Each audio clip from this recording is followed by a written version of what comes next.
నోట్ల రద్దు నిర్ణయం కేంద్రం తీసుకున్న అనాలోచిత నిర్ణయమని ప్రతిపక్ష నేత జానారెడ్డి విమర్శించారు.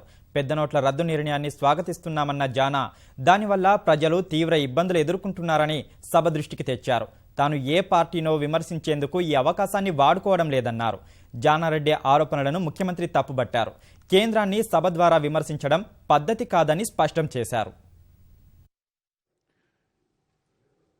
ఈ నిర్ణయం ఒక ప్రణాళికారహితంగా, అనాలోచితంగా, బాధ్యతారహితంగా, ఏకపక్షంగా కేంద్ర ప్రభుత్వ పరిధిలో ఉండేటువంటి అంశం, కేంద్ర ప్రభుత్వ పాలసీలు, కేంద్ర ప్రభుత్వ నిర్ణయాలను అనాలోచితమనో ఆలోచన రహితమనో మనం అనే అధికారం మనకు లేదు అధ్యక్ష. మన హౌస్కే లేదు.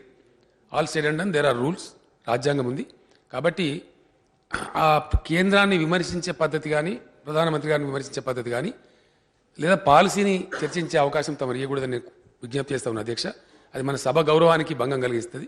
మాకు తోచినటువంటి అభిప్రాయం తీసుకునే చర్య ఇక ముందు ఇట్లా కూడా ఉంటే బాగుంటుందా అని మేము తెలియజేయడానికి ప్రయత్నం చేస్తున్నాం. కానీ లేక కేంద్ర ప్రభుత్వాన్ని ఇప్పుడు విమర్శించటం అనేటువంటి ఉద్దేశం ఇందులో ఎంత మాత్రం లేదని గౌరవ ముఖ్యమంత్రి గారికి తెలియజేస్తున్నా.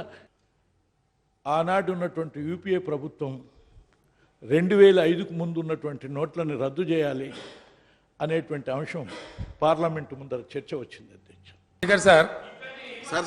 స్పీకర్ సార్, పాలసీ మీద యూపీఏ పాలసీ ఏంది, ఎన్డీఏ పాలసీ ఏంది, అది ఇక్కడ కాదు కదా అధ్యక్ష. ఇక్కడ యూపీఏ లేదు, ఇక్కడ ఎన్డీఏ లేదు, ఇక్కడ వేరే వ్యవస్థ ఉంది. రాష్ట్రం మన ప్రభుత్వం ఇది. ఇక్కడ పాలసీలన్నీ మాట్లాడేది మన పరిధి కాదు అధ్యక్ష.